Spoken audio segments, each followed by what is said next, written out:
Good morning, everyone. My name is Majid. Koozehchian. I'm a kinesiology professor, and today I'm honored to introduce you all Edzer Mauger, and he is a student of human performance, and today he's going to talk about exercise and fluid replacement.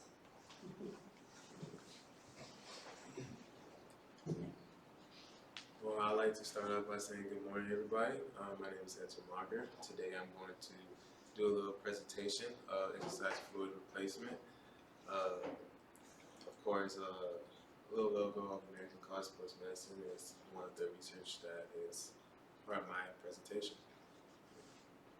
Let's continue, shall we? All right. So in the introduction, exercise and fluid replacement provide recognitions of principles when it comes to placing hydration at body level while engaging in physical activities, in addition to regular meals and fluid consumptions to allow for fluid absorption and urine flow. People engage in physical activity in a variety of environmental conditions. Sweat evaporations provides primarily avenue of heat loss during vigorous exercise in warm, hot weather. Therefore, sweat losses can be substantial. Besides, if not appropriate, from replaced waters and electrolyte imbalance.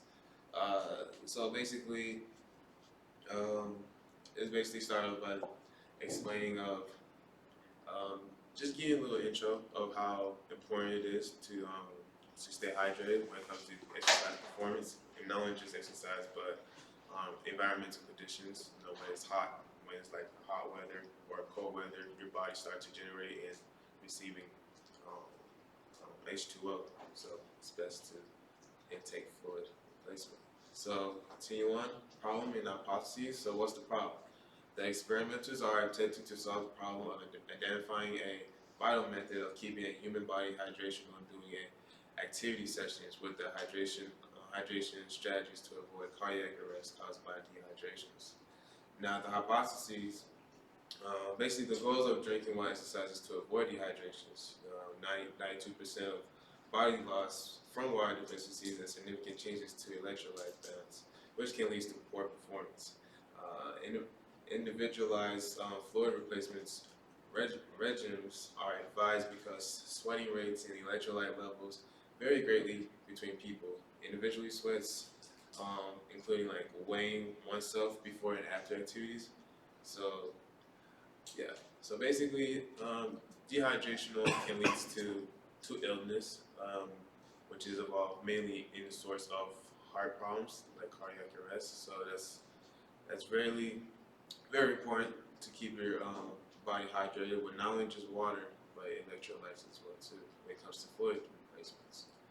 All right, so basically I'm going to talk a brief about dehydrational illness. What's the common symptoms or common um, illness that relates to just dehydration that can easily be prevented by just intake of amount of good hydration of water as well as the electrolytes. Exercise associates hyponatremia, exercise associated by hyponatremia was first reported in combat marathon. Dehydration can impair exercise performance and contribute to serious heat illness and exacerbate symptomatic exertional rhabdomyolysis. So basically, women appear to be at greater risk when it comes to dehydration of their immune system.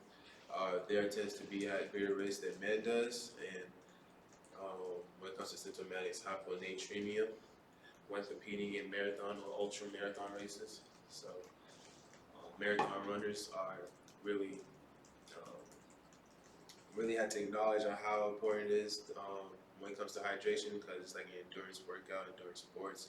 So it's a lot of running, a lot of oxygen intake while running. So it's best to to just intake water, Gatorade, or anything that's involved electrolytes and H2O.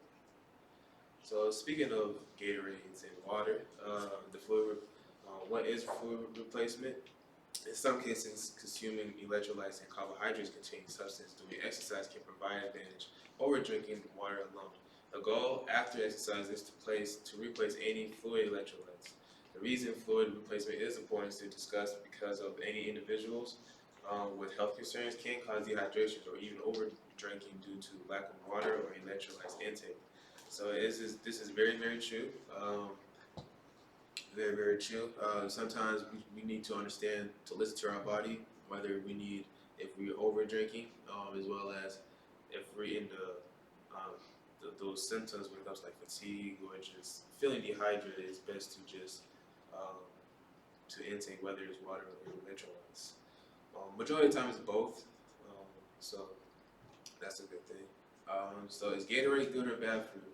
So the reason why Gatorade is a good question because Gatorade has electrolytes, that and as well as water, and is a well popular sports energy drink. So why not lead Gatorade is a good example. So drinking Gatorade helps replenish fluid loss and maintain proper hydrations.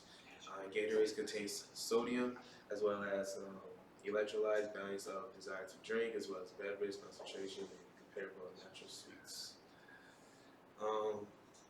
Reviewing literature, this research article of the importance of fluid replacement during exercise, authored by Rose James. The reason why that's really important because it's basically talking about just how our body operates and function when it comes to intake, in and out intake of fluid replacement, as well as like basically prehydration, just drinking before, like a good 30 to 40 minutes before exercising, as well as doing exercise intake, recommend of Gatorade or electrolytes and so on and so forth. Another review of literature that I feel like is really important to point out is the hydration of for athletes, important the importance of planning, which is the title of it, authored by Chaudhary Newpur. So these couple of reasoning is water consumption is important for maintaining blood volume, regulating body temperatures. Athletes who engage in a lot of high intensity workouts lose a lot of water, which is very true. The healthy hydration level promotes optimal muscle function and aids to improve for athletes in physical form. Last but not least, heat stress is a concern that many athletes face when practicing hot weather and conditioning. So keeping the body regenerates enough fluid intakes reduce instance of heat stress. So what this is really true, I feel like a lot of everybody can relate to it because we are really,